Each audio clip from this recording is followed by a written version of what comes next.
Ok. Tá. Então, gente, a gente vai falar hoje sobre a figura das disposições testamentárias.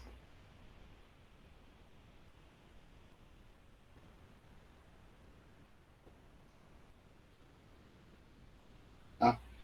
Veja o seguinte, às vezes a gente fica meio, meio chato repetindo algumas coisas aqui, mas é para que fixe realmente na cabecinha de vocês, tá? Eu disse aqui em alguns momentos, vários momentos para vocês aqui, que quando a pessoa morre, é obrigatório se abrir o inventário dela, independentemente dela ter patrimônio ou não ter patrimônio. Então, o inventário sempre terá que ser aberto. Já o testamento, a pessoa faz se ela quiser. Ela não é, nenhuma pessoa é obrigada a fazer testamento, até porque o testamento é um ato de última vontade do autor da herança. E que normalmente ele tem que ser respeitado, esse ato de última vontade dele, mas a gente viu aqui que, mesmo que ele esteja dispondo de algumas coisas dentro do testamento, tem que se observar, primeiramente, alguns parâmetros da formalidade do testamento, né? Como nós vimos aqui na aula passada, os vários tipos de testamento, né? Aqueles requisitos substanciais que os testamentos têm que ter, seja ele ordinário ou especial, né? Mas não é apenas a verificar a solenidade do testamento. A gente tem que ver se for respeitado legítima, se ela deveria, se existissem herdeiros necessários. Tem que se verificar se o testamento caducou ou não caducou, se ele foi rompido, se ele foi reduzido, né, se ele é nulo. Então, todas as informações referentes ao testamento, eles têm que ser observados no momento do inventário. Tá? Por quê? O testamento ele vai ser cumprido dentro do inventário.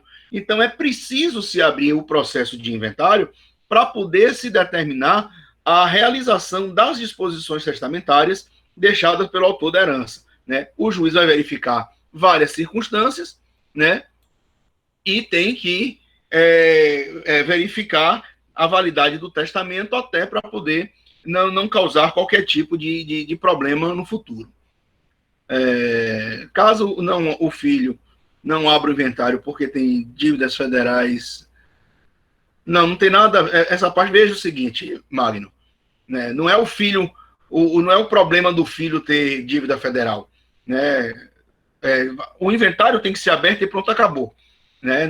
Se ele, né, se dá B2, Dani, entendeu? Ele tem que abrir o inventário, pouco importa se ele tem dívida ou não tem dívida, porque o inventário ele serve para pagar as dívidas do morto, entendeu? As dívidas do morto e não da própria pessoa, certo? Então vamos lá. Então veja, como eu disse aqui, para você fazer a leitura do testamento e o juiz determinar a aplicabilidade do testamento, tem que se abrir o processo de inventário, né? Seja ele um inventário judicial, seja ele um inventário extrajudicial. De qualquer sorte, o que é que ocorre aqui? Já vou dar um tópico para vocês referente à questão processual de inventário também. Às vezes, quando se abre o inventário da pessoa, quem está ingressando com a ação de inventário não tem o conhecimento se o autor da herança deixou ou não testamento. Então, normalmente, a pessoa chega e entra com a ação de inventário dizendo que fulano de tal faleceu ab intestato, ou seja, morreu sem deixar testamento. Só que, diante dessa informação, o juiz precisa da confirmação de que o falecido deixou testamento ou não deixou testamento. Até porque a gente disse aqui que a sucessão legítima ela será aplicada de forma supletiva em relação à sucessão testamentária, porque a sucessão legítima ela vai ser outorgada ou na existência de testamento, ou se o testamento tiver nulo, né, tiver caduco também, for rompido por qualquer outra situação, e em relação também aos bens que não foram compreendidos dentro do testamento. Então, a gente, primeiramente, tem que verificar se a pessoa deixou testamento para poder fazer a a continuidade do processo de inventário. Então, o que é que eu digo para vocês? Sempre que vocês, na vida prática de vocês, quando vocês forem ingressar com alguma ação, já converse logo com o inventariante ou com a pessoa que estiver contratando vocês, e vocês vão entrar num sitezinho chamado sensec.org.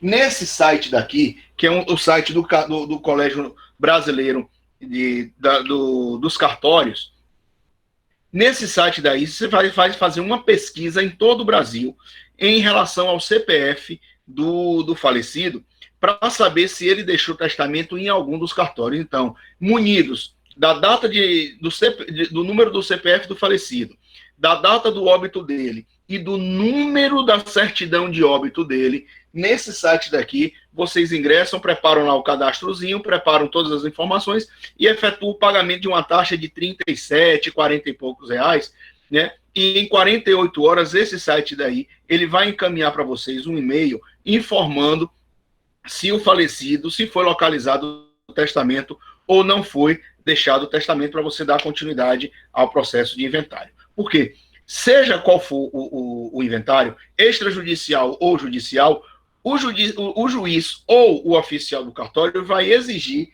a certidão desse site daqui para poder comprovar ou não a existência de testamento. Tá? Visto isso daí, o que é que a gente trabalha? E para que servem as disposições testamentárias, né? Veja, o que nós temos aqui.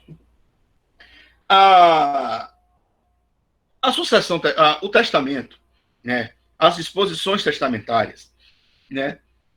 Elas servirão para que o testador defina os seus atos de última vontade, tá certo? Ou seja, é por meio das disposições testamentárias que o testador, além de dar destino aos seus bens, ele pode também ainda encerrar outras determinações que são de caráter não patrimonial, né? Veja, eu não preciso fazer um testamento, ou o testamento que eu vou fazer, ele tem que ser somente de disposições patrimoniais ou de disposições não patrimoniais. Eu posso fazer um testamento misto.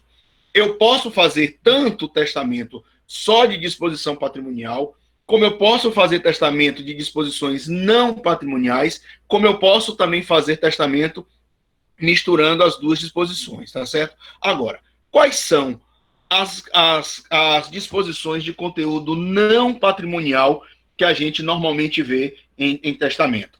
Reconhecimento de filho, né? Nomeação de tutor, criação de uma fundação, deserdação, perdão do indigno, nomeação de herdeiro ou de legatário, ou ainda a possibilidade de você estar fazendo restrições em relação a bens que estão sendo deixados a título de legado ou que foram deixados a título de doação, ou em relação a determinados bens do falecido, né? Por exemplo, com as cláusulas de incomunicabilidade, a cláusula de inalienabilidade, de penhorabilidade. Então, tudo isso pode ser colocado dentro do testamento, como conteúdo não patrimonial. Já o de conteúdo patrimonial é justamente a distribuição de bens que o falecido vai outorgar para os seus herdeiros instituídos ali, né? Seja ele na condição de herdeiro, vai receber a título universal, seja na condição de legatário, que vai receber a título singular, tá certo? Entenderam essa parte aí, galera?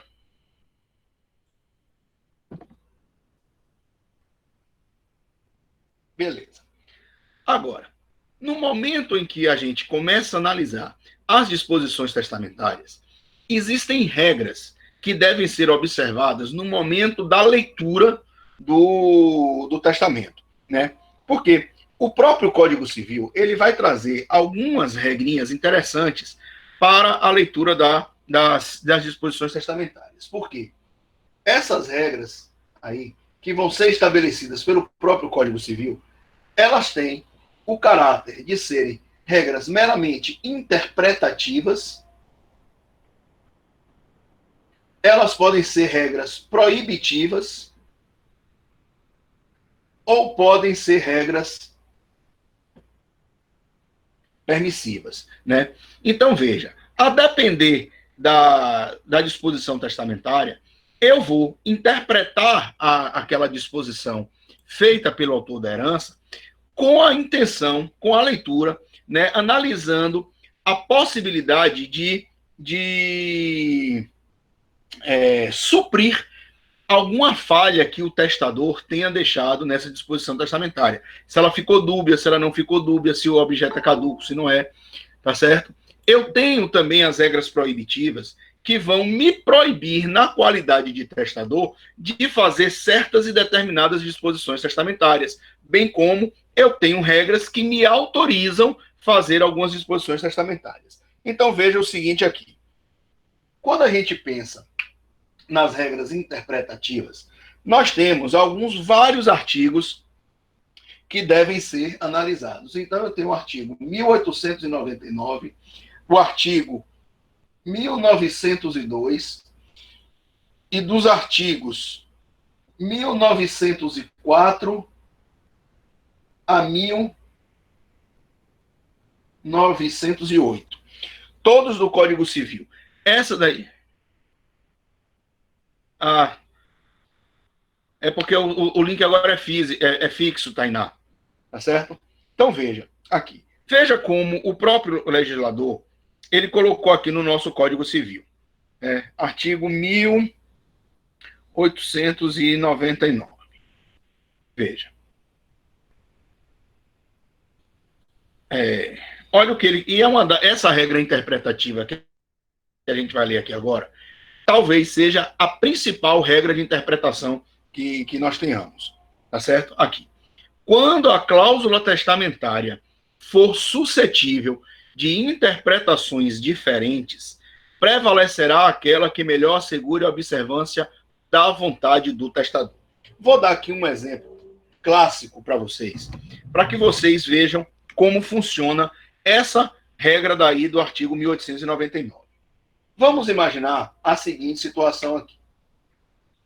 Uma pessoa vem a óbito e, quando ela faz o seu testamento, ela sabe da existência desses 3 filhos, nesta ordem daqui de existência.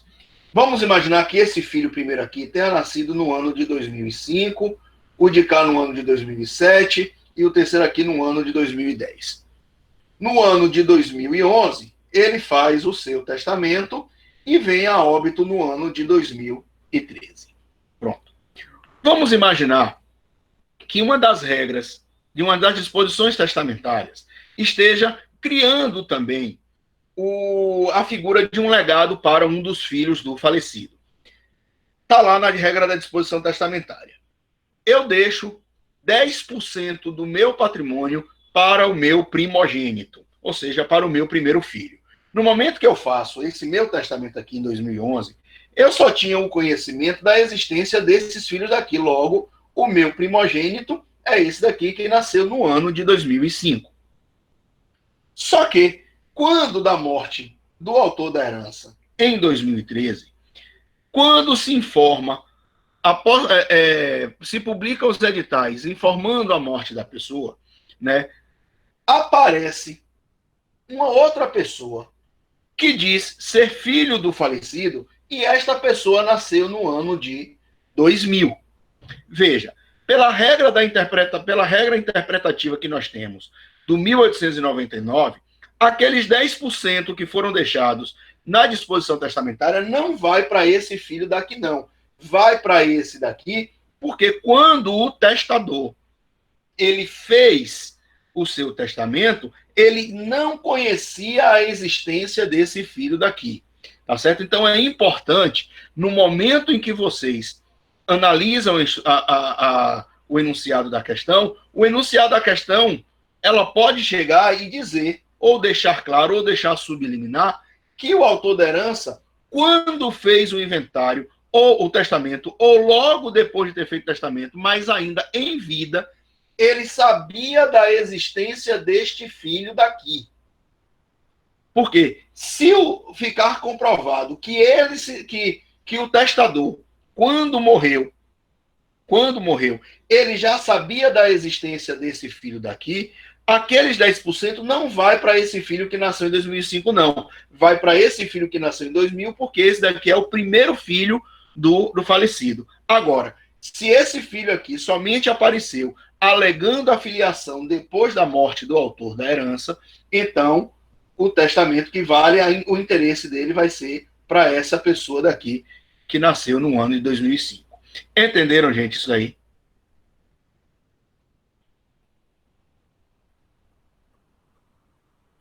Pois é. Porque isso aqui a gente está exatamente aplicando a prevalência da vontade do testador. Se ele quisesse efetivamente, né, deixar para o de cá, ele poderia fazer a menção do reconhecimento desse filho e estava tudo beleza. Ok? Vamos lá. Agora veja aqui o que diz o artigo 1902. Ó, 1902.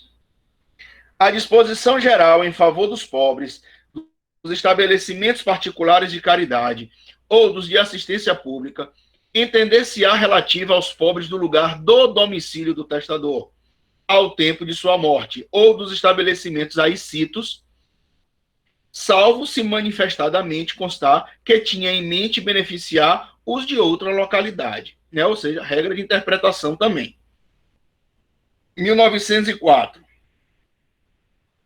Se o testamento nomear 2 ou mais herdeiros, sem discriminar a parte de cada um, partilhar-se-á por igual entre todos a porção disponível do testador. Então você está interpretando a vontade do testador. Porque se ele quisesse disponibilizar percentuais diferentes, ele tinha estabelecido aquilo dentro do testamento, né?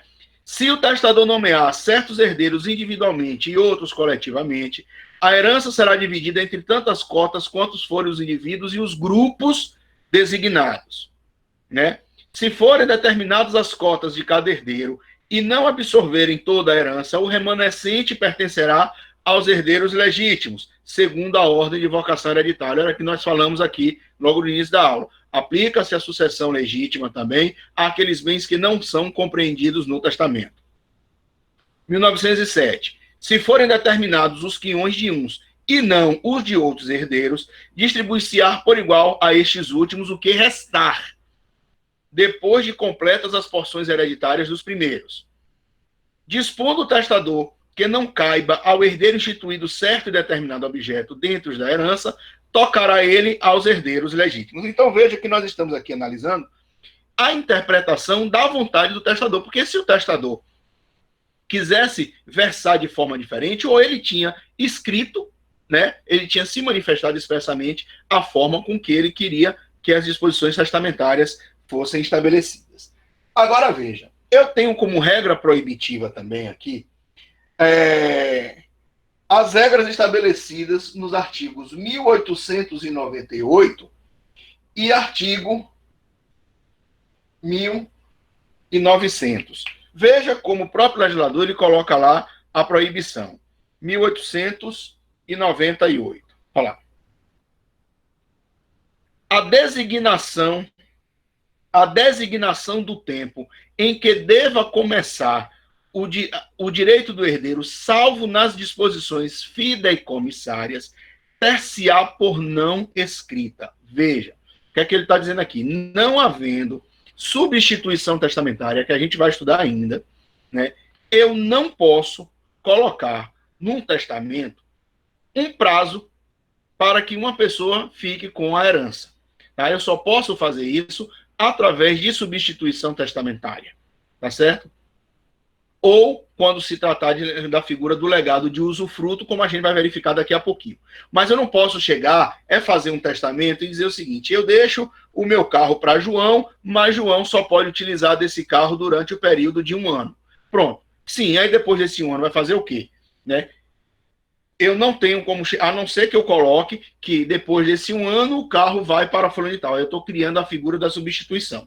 Tá certo? Mas não sendo dessa forma, essa cláusula testamentária ela não é considerada como válida, ela não é escrita, logo nem João vai receber o veículo, porque o legado não terá validade jurídica. Então, esse bem ele vai entrar no acervo patrimonial todo do falecido para ser redistribuído entre os seus herdeiros, tá? E o 1900, ele também bem coloca assim: é nula a disposição. Inciso 1, que institua herdeiro legatário sob condição captatória de que este disponha também por testamento em benefício do testador ou de terceiro, a que se refira a pessoa incerta cuja identidade não se possa averiguar, que favoreça a pessoa incerta, cometendo a determinação de sua identidade a terceiro, que deixe arbítrio do herdeiro ou de outro em fixar o valor de legado, ou que favoreça as pessoas a que se referem os artigos 1801 e 1802, aquelas pessoas que não têm capacidade testamentária passiva. Então, veja, se eu disponho em cláusulas testamentárias qualquer uma dessas hipóteses aqui do 1900, é nula de pleno direito aquela cláusula, aquela disposição testamentária. Logo, ela é uma regra de natureza proibitiva. Então, você vai interpretar analisando essa circunstância aqui também, porque sendo proibido, não tem validade jurídica a disposição testamentária. Não é que esteja invalidando todo o testamento, não. Está invalidando a disposição testamentária. Né? E as regras permissivas, elas estão aqui no artigo 1897 e 1911. Veja aqui, 1897. A nomeação de herdeiro ou de legatário pode fazer-se pura e simplesmente sob condição para certo fim ou modo ou por certo motivo. A gente vai falar aqui da figura do legatário. Aqui a gente vai falar dessa situação daqui em 1897. Tá certo? E o 1911, ele coloca assim: a cláusula de inalienabilidade imposta aos bens por ato de liberalidade implica impenhorabilidade e incomunicabilidade. Então, no momento em que o autor da herança ele dispõe em disposição testamentária a cláusula de inalienabilidade que ele impõe aos bens que ele entregou em doação, vai implicar também a figura da impenhorabilidade e da incomunicabilidade. Tá certo? Então, não necessariamente, se ele quiser um excesso de zelo, ele pode colocar, mas isso aqui já é designado pelo próprio artigo 1911, que fala dessas regras permissivas. Entenderam, gente, essa parte aí? Estão com alguma dúvida? Perguntem aí, para a gente sanar qualquer dúvida existente em relação à regra de disposição.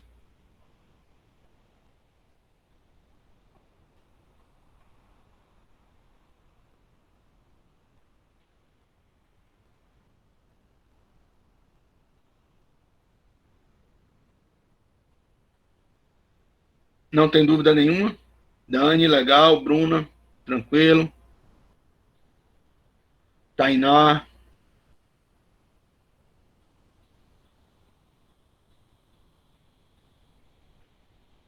Beleza.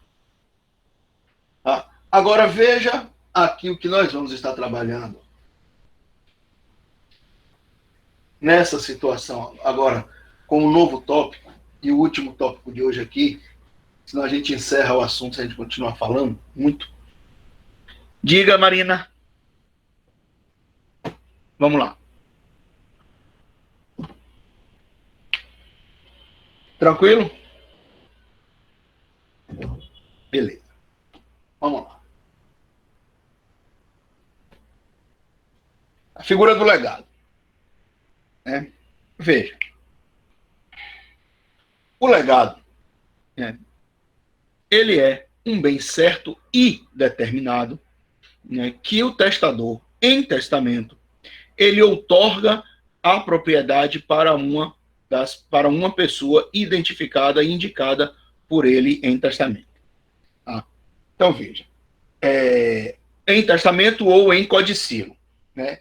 Primeira coisa que a gente tem que recordar é quando vocês estudaram lá direitos reais, vocês viram que tanto em civil 1 quanto em direitos reais, quando vocês estudaram coisas e bens, a classificação das coisas, vocês estudaram lá os bens singulares e os bens coletivos. E quando vocês estudaram em direitos reais, vocês estudaram lá a posse universal e a posse a título singular. Quando você está falando aqui de aquisição, como você está falando, aquisição de propriedade decorrente de um ato causa mortes, que é a morte da pessoa, que é o testamento. A pessoa instituída no testamento, herdeiro instituído, vai receber a título universal, ou o autor da herança, ele vai identificar uma pessoa e vai disponibilizar para essa pessoa um bem certo e determinado. A este bem certo e determinado é o que nós chamamos de legado, tá certo?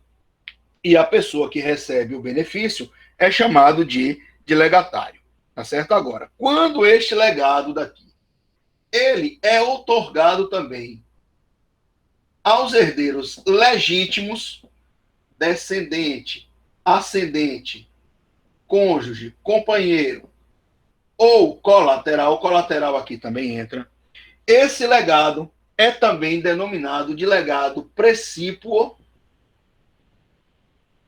ou pré-legado. É só uma nomenclatura. Porque quando vocês pegarem uma questão, e se a questão vier com essa informação aqui, fulano de tal deixou um legado precípuo, você já está sabendo que o legatário é também um herdeiro legítimo, deixar que o autor da herança deixou um bem certo e determinado. Tá certo? Agora, quando a gente fala de legado, o que nos interessa, em princípio, aqui, é a gente analisar as espécies de legado que nós temos. Então, veja, a primeira espécie de legado que eu tenho é o chamado legado propriamente dito. Né? Por quê? Veja o que diz aqui o artigo 1912 do Código Civil, quando ele fala de legado. É ineficaz o legado de coisa certa que não pertença ao testador no momento da abertura da sucessão. Veja, gente. Essa regra daí do artigo 1912 é a mesma coisa, Dani. Legado precípuo e pré-legado são sinônimos, né? É o legado que é outorgado para os herdeiros legítimos também. Tá certo? Agora veja, quando você pega aqui o artigo 1912, veja que ele diz que é ineficaz o legado de coisa certa que não pertence ao testador no momento da abertura da sucessão. Isso significa dizer que eu só posso deixar em legado os bens que fazem parte do meu patrimônio. Em princípio, eu não posso estabelecer, a título de testamento ou de codicilo, um legado de algo que não me pertence. Isso em princípio, porque nós vamos analisar aqui, daqui a pouco, a segunda espécie, chamada legado de coisa alheia, né? Que são exceções estabelecidas pelo legislador de coisas que não pertencem ao autor da herança, ao testador. Porque, em princípio, eu só posso disponibilizar em testamento aqueles bens que pertencem a mim, até por força do poder de disposição que eu tenho decorrente do meu direito de propriedade sobre as coisas. Tá certo? Então, quando a gente fala de legado propriamente dito, o legado propriamente dito é o bem que pertence ao testador, né? Que não está interferindo na legítima e que eu quero que aquele bem certo e determinado, ele vá especificamente para fulano de tal. Pronto. Tá certo? Então, esse é o legado propriamente dito, estabelecido no artigo 1912. Aí a gente começa a analisar outras espécies de legado. Primeiro, o legado de coisa alheia. Veja que, em princípio, o legado de coisa alheia é nulo, tá certo? Tomando por base o artigo 1912. Só que o legislador, né, ele traz algumas exceções aqui, 3 exceções para ser mais correto com vocês. A primeira exceção é aquela que diz que se depois de feito o testamento, a coisa alheia vier a integrar o patrimônio do testador, eu posso fazer um testamento de coisa alheia. Veja aqui, ó. Isso aqui está com base no artigo 1912 também. Vamos imaginar a seguinte situação para que vocês compreendam essa exceção daí. Vamos imaginar que eu tenha feito uma aposta, né, com meu amigo Anderson. E Anderson perdeu essa aposta para mim. E nessa aposta, Anderson perdeu um carro, né? Vamos imaginar que essa aposta tenha sido feita no ano de 2011. Não, vou colocar até mais perto. No ano de 2018. E ele tinha a obrigação de me entregar esse veículo, cumprindo com a obrigação dele, no ano de 2019. No ano de 2020, esse ano agora. No ano de 2019, eu vou e faço o meu testamento. Acreditando que Anderson é uma pessoa totalmente de boa fé. Eu faço o meu testamento, veja, antes de receber o veículo. Antes de receber o veículo. Vamos colocar aqui. Em maio de 2019, eu faço o meu testamento dizendo que aquele veículo, que eu já tenho todas as informações detalhadas do veículo, eu estou deixando este veículo para Dani. Pronto. Veja, esse patrimônio aqui, no momento em que eu faço o testamento, ele ainda não é meu. Ele ainda está na propriedade de Anderson. Então, eu estou legando uma coisa alheia. Óbvio que Anderson, por ser uma pessoa totalmente de boa fé, vamos imaginar que até antes de 2020, mas que em dezembro de 2019, ou até no cumprimento da obrigação dele, vamos imaginar que em dezembro de 2019, ele entregue o veículo. E em fevereiro de 2020, eu bato a caçuleta. Aqui. Veja que o testamento, quando foi feito, o legado, quando foi feito, quando foi disponibilizado, em maio de 2019, o patrimônio ainda não fazia parte do meu patrimônio, tá certo? Mas ele passou a integrar, depois de feito o testamento, o bem passou a integrar, a coisa alheia passou a integrar o patrimônio do testador, tá certo? E aí, sendo assim, ele faz parte da regra do artigo 1912. Entender essa primeira exceção?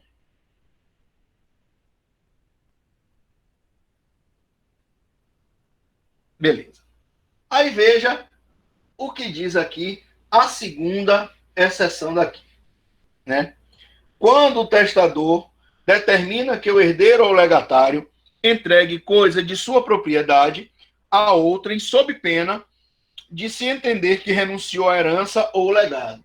Isso aqui está no artigo 1913, esta exceção. Vamos lá. Aí eu posso fazer, e nesse momento aqui eu vou fazer a seguinte ressalva.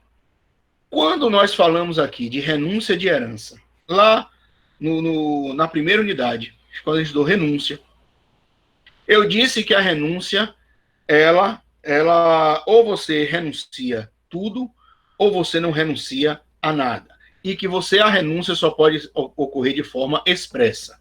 Mas naquele momento, eu disse para vocês que a gente tinha uma exceção, e essa exceção está aparecendo aqui agora, única e exclusivamente quando a gente fala de legado. Eu posso fazer um testamento, né, falando a seguinte situação. Eu deixo, esse é o testamento meu, eu deixo uma casa para Carane, mas Carane terá que entregar o carro dela para Dani. Então, veja, eu estou dispondo no meu testamento um legado para Dani de uma coisa que não é minha. Tá certo? Porque eu estou legando para Dani um objeto que pertence a Carane. Só que Dani somente será beneficiária disso, né? Se Carane quiser receber o bem que eu deixei a título de legado para ela. Por quê? Se Carane não entregar o carro para Dani, Carane também não recebe a casa, porque aí presume-se que ela renunciou ao legado, tá certo? Essa parte é possível. Está aqui, Dani, no artigo 1913. Ó, Se o testador ordenar que o herdeiro legatário entregue coisa de sua propriedade a outrem, e não cumprindo ele, entender-se-á que renunciou à herança ou ao legado.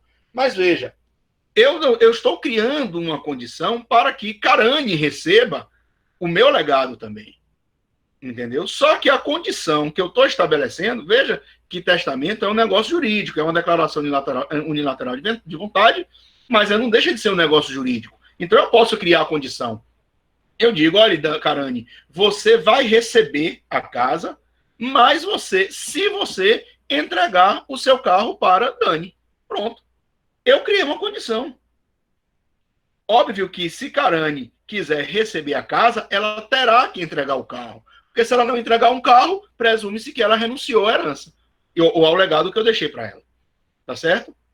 Veja que eu não estou forçando nada, eu estou dizendo, é uma opção sua. Se você acha que é melhor você ficar com a casa e você perder o carro, legal. Se você achar que o carro é mais importante, você fica com o carro e não recebe nada. Entendeu? Beleza. Ficou claro agora essa segunda exceção? Beleza. Agora, uma outra que cai em prova muito é justamente essa terceira aqui, que está estabelecida no artigo 1915.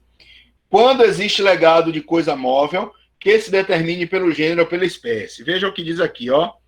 Se o legado for de coisa certa, de coisa que se determine pelo gênero, será o mesmo cumprido, ainda que tal coisa não exista entre os bens deixados pelo testador. Vamos lá. Isso cai em prova, né? Direto. Prova de OAB gosta muito dessa questãozinha. Né? Prova de concurso também é useira e vezeira para colocar isso. Vamos imaginar a seguinte situação. Eu tenho um sobrinho, né? E eu sei que esse meu sobrinho, ele é apaixonado por carros, né? Vamos colocar uma coisa, por um carro, por carros. Ele é apaixonado por carros, vamos colocar esses muscle cars, né? Camaro, Mustang, não sei o que, aquela coisa toda. Apaixonado por esses carros. Eu mal e mal tenho um Fusca, mas eu tenho dinheiro. Vamos colocar assim.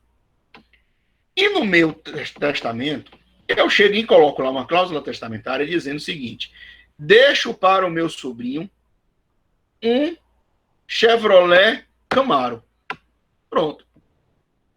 Morreu. Vim a óbito, abriu-se o meu inventário, abriu-se o meu testamento, na hora que está lá, ó, Michel deixou aqui para Davi, que é o sobrinho dele, um Chevrolet Camaro. Sim, mas Michel não tem um Chevrolet Camaro. Michel nunca teve um Chevrolet Camaro. Não tem problema nenhum, não. O espólio terá que comprar o veículo e dar para Davi, porque esse foi meu ato de última vontade.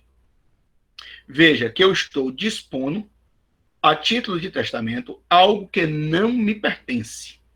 Então é possível. Óbvio, Anderson, que aí você tem que observar que o valor ele não pode extrapolar o limite da legítima também.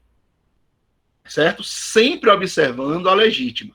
Entendeu? E eu estou deixando isso e os herdeiros, o meu espólio, terá que comprar para poder satisfazer aquele ato de última vontade meu.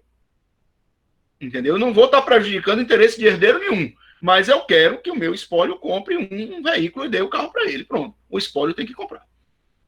O testamenteiro, que a gente vai ajudar a figura dessa pessoa, né, que vai ser o executor do testamento, ele vai virar para o inventariante e vai dizer, meu amigo aqui vai ter que se virar para a gente resolver essa situação. Tem dinheiro? Tem. Compra o carro e entrega. Tá certo? Então, veja que são as exceções estabelecidas a essa regra de que o patrimônio que o patrimônio deixado a título de legado tem que fazer parte do patrimônio do morto no momento da abertura da sucessão. Essas são as 3 exceções. Entenderam, galera?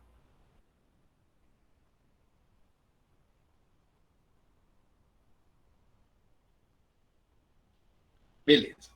Aí veja que nós temos uma outra espécie aqui, que na verdade eu vou colocar 2, né? Que são o legado de crédito e o legado de quitação de dívida. Vamos lá. Isso aqui está estabelecido no artigo 1918. Aqui, ó. 1918. O legado de crédito ou de quitação de dívida terá eficácia somente até a importância desta ou daquele ao tempo da morte do testador. Galera, tomem cuidado com isso daqui, porque às vezes a galera começa a confundir alguns conceitos lá de direito das obrigações aqui. Veja, o que seria, são duas espécies. O que seria um legado de crédito? Vamos pegar aquele exemplozinho que nós falamos, quando falamos da coisa alheia, dessa primeira sessão do 1912. Que Anderson perdeu a aposta para mim. Tá? Quando eu faço o meu testamento, Anderson deveria ter entregue o veículo para mim, porque deveria entregar imediatamente com a perda da aposta, mas ele não me entregou. Logo, eu tenho um crédito na mão de Anderson, né, que é o carro dele. Ao invés de colocar como legado de coisa alheia, eu chego e coloco o seguinte: deixo para a Marina o crédito que eu possuo face a Anderson referente a um veículo que ele perdeu na aposta tal e tal. Veja, o crédito é meu. Então, na verdade, o que é que eu estou fazendo com isso? Eu estou cedendo o crédito, ou seja, isso é uma cessão de crédito, né, que vocês estudaram lá em obrigações como transmissão de obrigação. Então, veja que essa aí é uma cessão de crédito clássica que a gente tem. Então, veja, eu não estou dispondo a coisa alheia, porque eu não estou disponibilizando o veículo que Anderson deveria ter me entregue. Eu estou dizendo que eu estou legando para a Marina o crédito que eu tenho em relação a Anderson. Logo, após a abertura da sucessão, da minha sucessão, Marina, de posse daquela informação, né, e chancelada, homologada pelo juiz, gera para ela o direito de cobrar de Anderson o carro que ele estava me devendo. Então, isso é o que nós chamamos de legado de crédito, né? Ou seja, o devedor é uma terceira pessoa, como está aí na apostila, né? É uma terceira pessoa, né? O devedor é uma terceira pessoa, o que está efetivamente caracterizando uma cessão de crédito. Entenderam esse legado de crédito? Beleza? Massa. Agora veja aqui como funciona o legado de quitação de dívida. Mesmo exemplo. Anderson está me devendo o carro que ele perdeu numa aposta. Eu chego e coloco agora o seguinte: eu deixo para Anderson o veículo que ele me deve decorrente da aposta tal e tal. Então, nessa situação, eu estou quitando a dívida que Anderson tem comigo através de um outro instituto de direito obrigacional chamado confusão, ou seja, extinção de obrigação sem o pagamento, que é a confusão, que vocês aprenderam lá em obrigações, sendo o quê? Ocorre a confusão como extinção de obrigação sem o pagamento, quando se reúne na mesma pessoa a qualidade de credor e de devedor. Então, veja, Anderson, nesse caso, ele é o devedor do carro, para mim. Só que agora Anderson também é o credor do carro, porque eu disponibilizei aquilo em testamento. Logo, eu estou, na verdade, quitando a dívida que Anderson possui comigo. Entenderam? Beleza? Exatamente, Dani. Exatamente isso. Exatamente isso. Ok? Aí agora aqui a gente tem um outro que é o legado de alimentos, e a gente vai falar aqui logo também legado de alimentos e legado de usufruto, porque eles guardam uma similitude, né? Artigo 1920. Veja aqui agora. Olha o que diz aqui. Artigo 1920. O legado de alimentos abrange o sustento, a cura, o vestuário e a casa, enquanto o legatário viver, além da educação, se ele for menor. O que é que eu estou estabelecendo aqui? Né? O que é que eu estou estabelecendo aqui? 1920 e 1921. Tá? 1920 e 1921. O que é que eu estou estabelecendo aqui? existe uma pessoa que eu quero beneficiar a título de alimentos, porque essa pessoa ela precisa de um auxílio, de uma ajuda pecuniária para que ela sobreviva, né? Então eu crio em testamento a figura dos chamados alimentos testamentários, tá certo? Ou seja, eu estou estabelecendo que o espólio, né, ele terá que reservar um valor patrimonial para que garanta o vestuário, o sustento, a cura e a moradia daquela pessoa que eu estou estabelecendo a título de legado. E se essa pessoa ainda for menor, também a sua educação. Tá certo? Então veja que eu estou estabelecendo o legado de alimentos. Tá? O legado de alimentos. Mas veja que a parte do inicial do 1920 coloca assim: o legado de alimentos abrange o sustento, a cura, o vestuário e a casa, enquanto o legatário viver. Ou seja, eu estou estabelecendo aí o chamado usufruto de alimentos vitalício. Entendeu? Ou seja, enquanto a pessoa estiver vivendo, ela vai receber esse valor. E isso não se transfere causa mortes ou mortes causa para os herdeiros daquele legatário que estava sendo beneficiado com os alimentos testamentários. Tá certo? Não se transmite, porque a gente viu aqui, vocês aprenderam lá em direitos reais, a figura do direito real sobre a coisa alheia, o usufruto, que o usufruto ele pode ser temporário ou ele pode ser vitalício, mas ele sendo vitalício, ele se extingue com a morte do usufrutuário, quando se consolidará na figura do nu proprietário o patrimônio efetivo daquele objeto. Tá certo? Então veja, o que é que nós temos aqui? Né? Quando você fala de legado de usufruto, olha o que diz o 1921. O legado de usufruto sem fixação de tempo entende-se deixado ao legatário por toda a sua vida. Né? Olha o que eu estou dizendo aqui. Usufruto vitalício. Né? 1921. Né? Porque eu posso estabelecer as seguintes. Olha as situações aqui. Eu deixo uma casa, né? Vamos colocar assim, eu deixo uma casa para Carane. Pronto. Mas eu estabeleço também uma disposição testamentária dizendo que aquela casa que eu disponibilizei, que eu dei para, que estou dando para Carane a título de legado, Dani será a usufrutuária daquele imóvel. Aí veja que eu posso estabelecer dois parâmetros, né? Mas eu tenho que deixar claro qual dos dois eu vou ter que utilizar. Eu digo, a casa é de Carane, mas Dani vai poder utilizar essa casa pelo período de 5, 10 anos. Pronto. Daqui a 10 anos, Dani tem que sair da casa e vai se consolidar a propriedade deste legado nas mãos de Carane, porque Carane é a nua proprietária desse imóvel. E ficou estabelecido o prazo de 10 anos. Se não ficar estabelecido, presume-se que o legado de usufruto é vitalício, ou seja, até que Dani venha a óbito. Aí vem as consequências jurídicas em relação a isso. Por quê?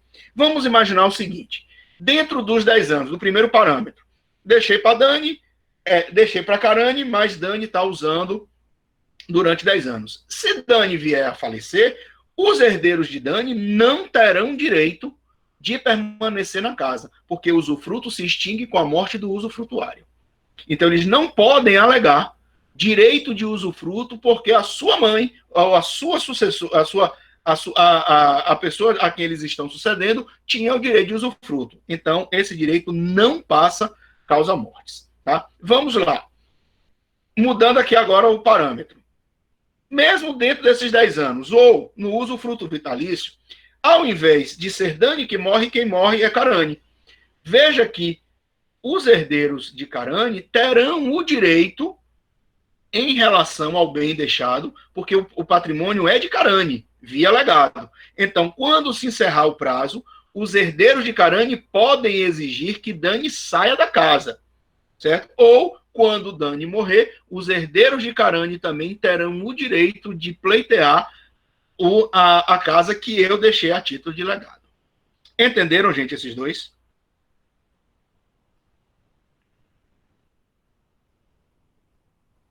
Eu estou matando minhas meninas, né? Vou matar a Alisson agora na próxima. Precisam.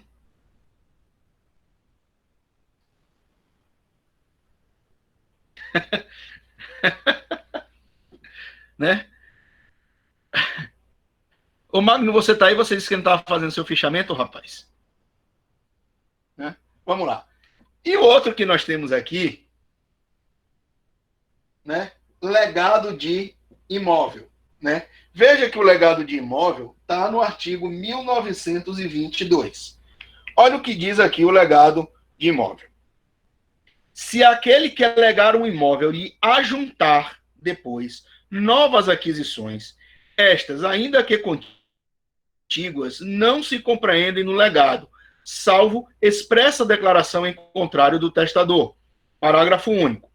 Não se aplica o disposto nesse artigo às benfeitorias necessárias, úteis ou voluptuárias feitas no prédio legado. Galera, deixa eu apagar aqui que eu vou precisar do quadro para a gente desenhar para vocês aqui. Olha o que diz esse artigo 1922. Eu faço aqui, ó, uma casa, vou colocar aqui casa A, e faço no meu testamento o legado, deixando esta casa A aqui. Vamos colocar aqui. Fiz o testamento no ano de 2017. E deixo essa casa aqui. Vamos beneficiar. Agora é só de benefício, viu, Carane? Já que eu te matei 2 vezes, aqui vamos deixar você vivo agora. Deixo a casa aqui para você. Tá certo? Em 2018, eu venho e construo uma outra casa aqui do lado. Uma casa B. Contígua. Paredes contíguas, né? Vinculadas vizinhas uma da outra. Parede com parede. O que, e vamos lá, eu morri em 2019. Pronto. O que é que o artigo está dizendo? Se no testamento, quando eu fiz, eu disse que, deixando a casa A, tudo que for construído de forma contígua à casa A faz parte do legado, você herda tudo. Porém, se eu não fiz menção a isso, esta casa B aqui não se compreende no legado. Ó, se aquele que legar um imóvel lhe ajuntar depois novas aquisições, estas, ainda que contíguas, não se compreendem no legado, salvo expressa declaração em contrário do testador. Então, veja, eu deixei esta casa. Depois que eu deixei essa casa, eu construo a casa B. Se eu não fiz menção lá no testamento, ou não fiz um outro testamento modificando essa cláusula daqui, dizendo que a casa B faz parte também do legado, esta casa B aqui não pertence a você a título de legado. Entretanto, se a casa feita aqui, depois subiu um puxadinho aqui, esse puxadinho daqui, como se trata de benfeitoria, a benfeitoria, por ser acessório do bem principal, acompanha a sorte do principal. É o parágrafo único aqui, ó.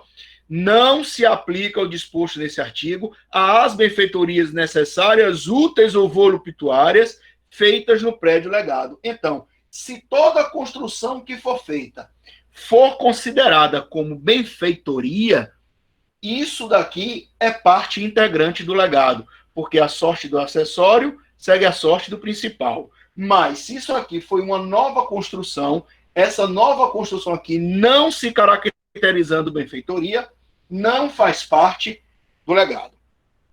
Entenderam, gente, isso daí?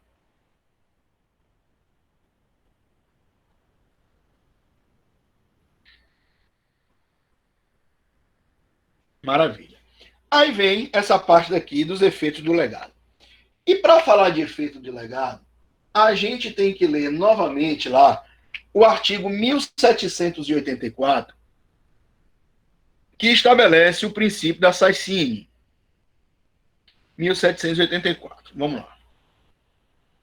Aberta a sucessão, a herança transmite-se desde logo aos herdeiros legítimos e testamentários. Veja, legatário é herdeiro testamentário.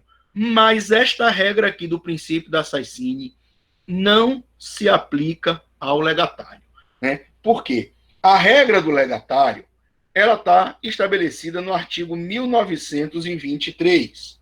Ó, desde a abertura da sucessão, pertence ao legatário a coisa certa, existente no acervo, salvo se o legado estiver sob condição suspensiva. O que é que o legislador quis dizer com isso aqui? Gente, se lembrem que o inventário, né, ele serve para ler o inventário, se aplicar o testamento, né, o inventário serve para a execução do testamento, mas qual é a primeira função que o inventário tem? Pagar as dívidas do morto. Tá, beleza. Só que eu deixei um determinado bem certo e determinado para uma determinada pessoa. Deixei, sei lá, meu carro lá para Dani agora, que eu já matei ela também, já vamos ressuscitar a bichinha, né? Então, eu deixei o meu carro para Dani.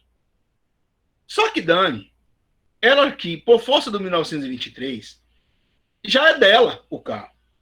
Entretanto, olha o que diz o parágrafo 1º. Não se defere de imediato a posse da coisa, nem ela, nem nela pode o legatário entrar por autoridade própria. Ela não pode chegar e dizer assim, Michel deixou o carro, me dê a chave e o documento que estou levando o carro. Peraí, bonito, não é bem assim não. Ela tem que pedir ao herdeiro inventariante ou ao inventariante que ele entregue, que ele transfira a posse do legado para ela. Porque o inventariante ele pode chegar e dizer, ó, Dani, tudo bem, Michel deixou isso aqui a título de legado. Entretanto, este carro que ele deixou a título de legado para você é necessário para poder pagar as dívidas dele. Entendeu? Aí, como se o bem deixado no legado ele é necessário, eu não tenho condição de te entregar o veículo porque eu tenho que primeiro pagar as dívidas do falecido. Entendeu? Agora, se ficar comprovado que aquele bem, a título de legado, não é necessário, ele pode ser suficiente, mas não é necessário para pagar as dívidas do morto, né? Porque o espólio ainda é totalmente solvente. E se o inventariante se negar a entregar para você o objeto a título de legado, você pode entrar com uma ação chamada ação de imissão na posse. Se lembram dela? Que vocês estudaram lá em Direitos Reais? A ação de imissão na posse? Pois é, o legatário ele pode ingressar com essa ação contra o espólio, dizendo, olha, o testador deixou o veículo e o veículo não é necessário para poder pagar as dívidas dele, não existe nenhuma condição suspensiva para que eu adquira essa propriedade e que a posse seja transferida para mim.